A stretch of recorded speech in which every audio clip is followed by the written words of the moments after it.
कि हम जो है कि लोन देंगे ताकि बच्चे जो है कि स्किल डेवलप के तहत अपनी कंपनी डेवलप कर सके, दुकान डेवलप कर सके। लेकिन आप बताएं किसको लोन मिला है? इसके बच्चे के देश के बॉर्डर पे जा कर के देश की सीमा प्रहरी के काम कर रहे हैं। ऐसे महापुरुषों को, बड़े बुजुर्गों को जब ये खालिस्तानी कहने लगे। भारतीय समाज पार्टी के राष्ट्रीय अध्यक्ष परम सम्मानित ओम प्रकाश राजभर जी मुख्य अतिथि के रूप में हैं।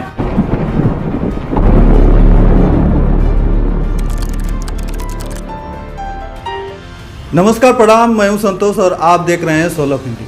दोस्तों, आज हमारे बीच है राष्ट्रीय उदय पार्टी के राष्ट्रीय अध्यक्ष बाबूराम पाल। धन्यवाद। सबसे पहले मैं आपके चैनल को मैं धन्यवाद देता हूं कि आप जो है भागीदारी संकल्प मोर्चा की आवाज़ जन जन तक पहुंचा रहे हैं। आज गाजीपुर की धरती पे राष्ट्रीय उदय पार्टी का जिला स्तरीय कार्यकर्ता सम्मेलन है।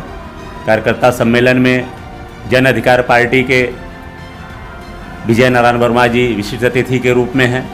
माननीय सुहेलदेव भारतीय समाज पार्टी के राष्ट्रीय अध्यक्ष परम सम्मानित ओम प्रकाश राजभर जी मुख्य अतिथि के रूप में हैं। तो आज ये कार्यकर्ता सम्मेलन में भागीदारी संकल्प मोर्चा जन जन तक पहुँचे, कैसे पहुँचे, बूथ स्तर तक कमेटी बना करके भागीदारी संकल्प मोर्चा में जो घटक दल हैं, माननीय ओम प्रकाश राजभर जी हैं, माननीय बाबू सिंह कुशवाहा जी हैं, श्रीमती कृष्णा पटेल जी हैं, अनिल चौहान जी हैं, प्रेमचंद प्रजापति, सभी मिल करके हम सब जनता के बीच जा करके बूथ को मजबूत कर रहे हैं। और बूथ के मजबूत करके 2022 के चुनाव में हम मजबूती के साथ उतरेंगे और भागीदारी संकल्प मोर्चा को इस बार उत्तर प्रदेश के राजनीति में बगैर राजनीति भागीदारी संकल्प मोर्चा से किसी की भी सरकार नहीं बनने वाली है।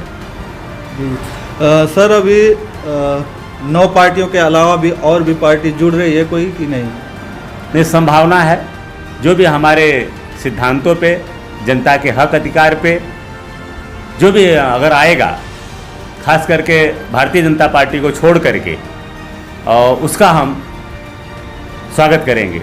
लेकिन सिद्धांतों से समझौता नहीं हो। इस हिसाब से भारतीय जनता पार्टी जनता के साथ अत्याचार, अन्याय, शोषण कर रही है और जिस तरीके से खास करके ओबीसी समाज के साथ आरक्षण से में घोटाला कर रही है और पूरी तरीके से संविधान को खतरे में रख करके राजनीति कर रही है। आज महंगाई चरम सीमा पे है, देश के जो प्रतिष्ठान हैं सभी बेच दिए जा रहे हैं।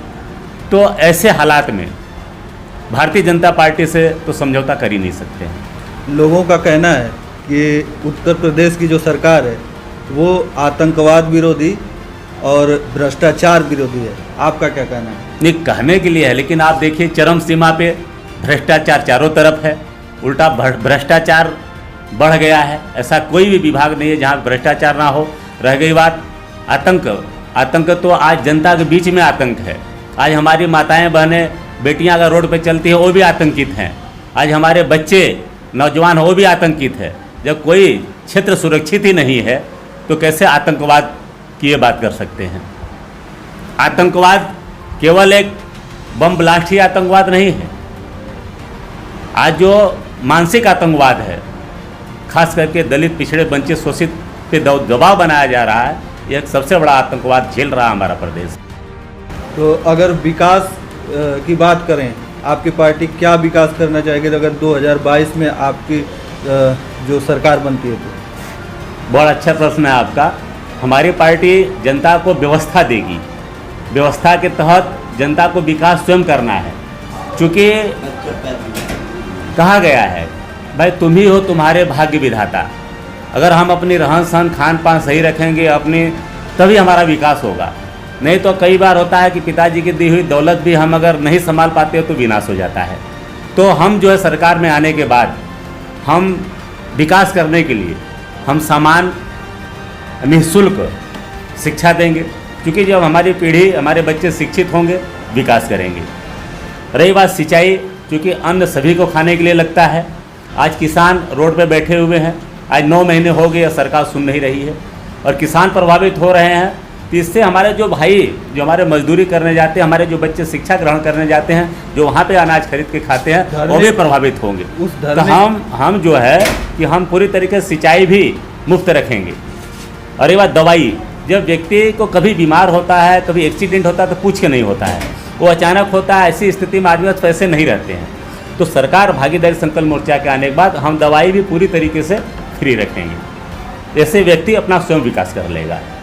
जो हमारे किसान अन्नदाता हैं, हमारे बड़े बुजुर्ग हैं, बैठे हुए हैं, जिनके बच्चे के देश के बॉर्डर पे जा कर के देश की सीमा प्रहरी के काम कर रहे हैं, ऐसे महापुरुषों को, बड़े बुजुर्गों को जब ये खालिस्तानी कहने लगे, आतंकवादी ढूंढने लगे, इसीलिए सबसे बड़ा आतंकवाद का काम कर रही है, मानसिक आतंकवाद का, तो भारतीय जनता पार्टी कर रही है। सर, गाजीपुर जो है वीरों की धरती कहा जाता है, शहीदों की धरती कहा जाता है। गाजीपुर के लिए क्या कहेंगे आप? नहीं, बहुत सही है, वीरों की धरती है।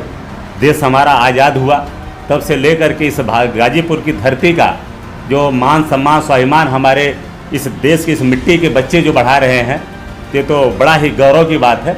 मैं खास करके गाजीपुर की धरती के लिए जब भी सरकार के में आने के बाद जो भी हमारा खेल के माध्यम से, जो भी स्वास्थ्य के माध्यम से हो सकेगा, हम पूरा काम करेंगे, ताकि इस गाजीपुर की मिट्टी में ऐसा कुछ है कि जहाँ से हमारे देश में एक अनमोल रत्न पैदा होते हैं, यहाँ से खिलाड़ी भी पैदा होते हैं, यहाँ स्वतंत्रता सेनानी भी होते हैं, देश की रक्षा करने वाले होते हैं। ये सारे काम अपने राष्ट्रीय पार्टी और भागीदारी संकल्प मोर्चा करेगी। जो आर्मी की भर्ती है उसको फिर से टाल दिया गया है, तो रोजगार के लिए आप क्या कहेंगे? बड़ा सही आपने कहा, आर्मी की भर्ती टाल दिए हैं। अभी शिक्षा भर्ती में घोटाला हुआ है, खास करके ओबीसी का। अभी आज संविदा पे जो कर्मचारी हैं सभी धरने पे बैठे हुए हैं। तो पूरी तरीके से एक किसी भी तबके को, ना तो हमारे नौजवानों को, न तो हमारे जो है कि किसी भी बच्चों को नौकरी देना ही नहीं चाहते हैं।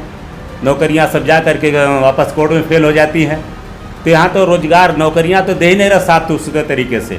दूसरा सबसे बड़ा इफेक्ट जो रोजगार, नौकरियां हम ज़्यादा से ज़्यादा 2-3% जाते हैं, अन्यथा हमारे सभी बच्चे रोजगार में जाते हैं। तो कोरोना के माध्यम से किसी को रोजगार भी करने नहीं दिया जा रहा है। पिछली बार इन्होंने कहा कि हम जो है कि लोन देंगे ताकि बच्चे जो है कि स्किल डेवलप के तहत अपनी कंपनी डेवलप कर सके, दुकान डेवलप कर सके, लेकिन आप बताएं किसको लोन मिला है? तो सारी बातें भारतीय जनता पार्टी हवा हवाई है, बस कोरे कागजों पे है, धरातल पे जाने के बाद कुछ भी नहीं है, झूठे आश्वासन के सिवाय।